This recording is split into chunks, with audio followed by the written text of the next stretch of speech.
Já to dělám tak, že si vezmu propolis, dám si ho takhle do sáčku, pak ho dám do mrazáku, tam ho nechám asi 2 hodiny a posléze ho roztluču, takže mám tady kovadlinku, hadr, na toto hodím, no a velmi jednoduše roztluču.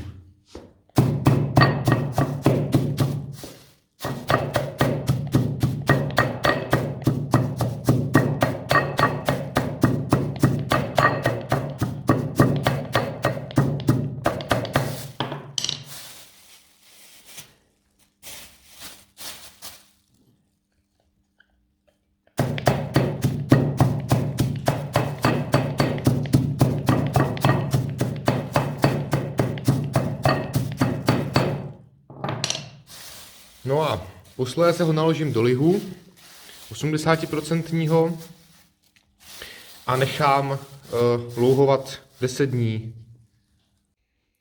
No a tinkturu dělám tak, že si vezmu líh 80% konzumní, potom teda propolis a dávám to v poměru 1:5, takže teda 1 díl propolisu a 5 dílů lihu.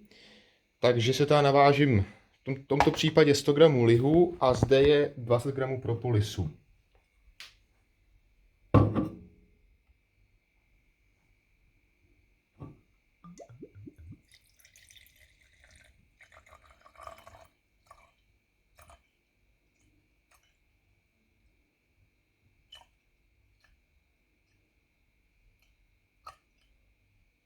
Tak. No a jednoduše nasypu propolis.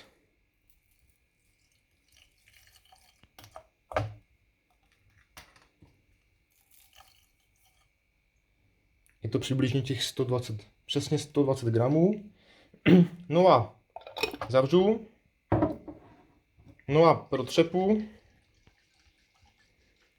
A dám do ledničky a nechám 10 dní stát. No a potom jednoduše scedím a tinktura je hotová.